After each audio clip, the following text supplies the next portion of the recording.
పలాస జిల్లా కొరకై జర్నలిస్టులు సంకల్ప దీక్ష చేపట్టారు. కొత్తగా ప్రకటించిన జిల్లాల్లో పలాసను కూడా ఒక జిల్లాగా ప్రకటిస్తున్నామని ఆనాడు రాజకీయ నాయకులు మాయమాటలు చెప్పి నేడు కనీసం పట్టించుకోవడం లేదన్నారు. పలాసను జిల్లాగా ప్రకటించడం వలన ఎడ్యుకేషన్ సిస్టమ్ పెరుగుతోందని, ఉద్యోగాలు వస్తాయని, ముఖ్యంగా రోడ్ల విస్తరణ జరుగుతోందని, ఇలా అన్ని విధాలుగా అభివృద్ధి బాటలో ముందుంటుందని సీనియర్ జర్నలిస్టు చిక్కోలు జగదీష్ అన్నారు. 2014 ఏర్పడ్డప్పటికీ 13 జిల్లాలుగా ఉన్నది. ఈరోజు 28 జిల్లాలుగా ఏర్పడ్డాయి. అంటే ఈ జిల్లాల ఏర్పాటు, ఈ రాష్ట్రాల ఏర్పాటు అనేది ఒక కంటిన్యూస్ ప్రాసెస్ జరుగుతుంటాయి. అయితే ఇక్కడ పలాస వరకు వచ్చేసరికి, రాష్ట్రం మొత్తం మీదకి వచ్చేసరికి చాలా న్యాయబద్ధమైనటువంటి అంశం ఇది.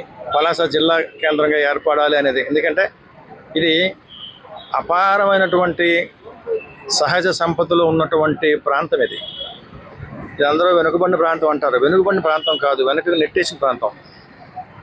ఇక్కడ నదీ ప్రాంతం, తీర ప్రాంతం, ఖనిజ సంపదలు, లేకపోతే భూగర్భ జలాలు, వర్షపాతం, rail road connectivity, seaport, airport దగ్గరలో ఇలా చూస్తే ఎన్నో ఉన్నాయి. కానీ ఇక్కడ వచ్చి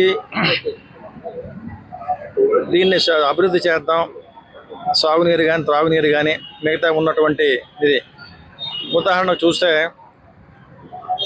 ఈ కిడ్నీ మహమ్మారి అనేది గత 35-40 సంవత్సరాలుగా గుర్తింపబడింది. కానీ ఇటీవల కాలంలోనే దీనికి కాస్త ప్రాచుర్యం కల్పించి ప్రభుత్వం ఏదో చొరవ తీసుకున్నట్టు చర్యలు అనేవి జరుగుతున్నాయి. ఇదే కనుక మిగతా రాష్ట్రంలో మిగతా కొన్ని ప్రాంతాల్లో కనుక అయితే మేఘాల పైన దీనికి చర్యలు తీసుకునేవారు. అంటే నేను చెప్పుకోవడం ఏంటంటే ఇది వెనకకి నెట్టేసిన ప్రాంతం. అలాంటప్పుడు పాలకులు ఎవరైనా కానీ ఒక ప్రత్యేకమైనటువంటి ఫోకస్ ఉండాలి. ఇన్ని పాలక వర్గాలు వస్తున్నాయి, ఇన్ని ప్రభుత్వాలు వస్తున్నాయి, కానీ ఇంతవరకు ఇక్కడ నుంచి ఈ కళింగ సీమలో, అంటే ఆంధ్ర వాళ్ళు పెట్టిన పేరు ఏంటంటే దీనికి ఉత్తరాంధ్ర, ఈ ప్రాంతం నుంచి 40 లక్షలకు పైగా వలసలు వెళ్ళారు. ఎందుకంటే దానికి ఉపాధి లేక